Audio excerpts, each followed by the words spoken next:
for Week 11. Before we get started, make sure that you like this video and subscribe to Fantasy Alarm. Now, let's go ahead and start things off at quarterback. Open your fantasy app immediately after watching this video, of course, and grab Tua Tagovailoa. He's playing the Jets defense that is dead last in DVOA against the pass. Josh Allen, Carson Wentz, Joe Burrow, Mac Jones. Week after week after week, these quarterbacks have obliterated the Jets defense. I don't expect that to change this week. If you need to stream, Tua is your guy. Moving on to running backs, and I've got two options for you. First up, Ty Johnson. Coincidentally, he has very little actual value on the ground as a running back, but he does have the added value of being a pass-catching back. Last week, Johnson caught 5 of 8 targets for 36 yards. It's not much, but if you're struggling and want a running back who isn't at risk of giving you absolutely nothing, Johnson can get you by. The Jets are starting Joe Flacco and will likely try to rely on the running game. Another solid option this week is Jeff Wilson. Elijah Mitchell is king of the San Francisco backfield, but he has a broken finger and is at risk of missing Sunday's game.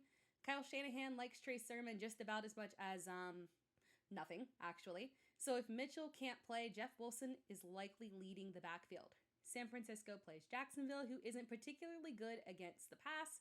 So Garoppolo, Debo, and Kittle can thrive, get up early, and then be able to rely on the run game. I could easily see Jeff Wilson getting ample amount of work in the right game script.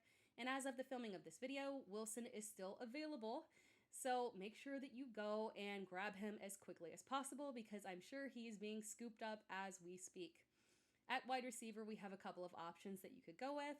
We'll start off with Jamal Agnew.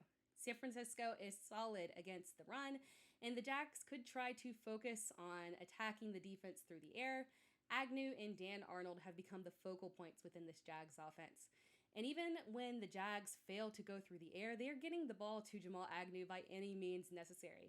Last week, he had 5 targets and actually failed to catch a single one of them, but he still had a fantastic fantasy day with 79 yards on the ground and 1 touchdown. He's a dynamic player who can be a solid fill-in if you're lacking options. It feels extremely weird to say this, but Trevor Siemian has actually done pretty well taking over the Saints offense. He's thrown for 249 yards, 298 yards, with 4 touchdowns total in the last 2 games.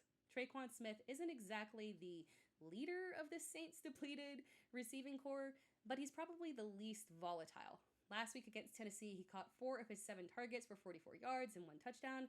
His snap count is on the rise, and he's getting back into the swing of things after missing the first 5 games of the season. And he's most likely available on waivers, so he's there if you're in dire need. A less stable option, but someone with higher upside, is Bryan Edwards. Now, he's not a target hog by any measure. 4 games in a row, 4 targets. Doesn't sound like someone that you want to roster, but right now he's serving as the big play guy for the Raiders. So the hope with Edwards is that you plug him in, and one of those 4 targets is a home run ball. Last week, he caught 3 of his 4 targets for 88 yards and 1 touchdown. The Raiders are playing Cincinnati, who has been on the struggle bus recently. It could be worth the risk to go for Edwards as a high ceiling play. And at tight end, there are actually a lot of decent options at tight end this week, but one of my favorite guys this week is Cole Kmet. Prior to Chicago's bye week, Kmet caught 6 of his season-high 8 targets for 87 yards, and his target share has been on the rise over the past 3 weeks, and the matchup against Baltimore is fantastic.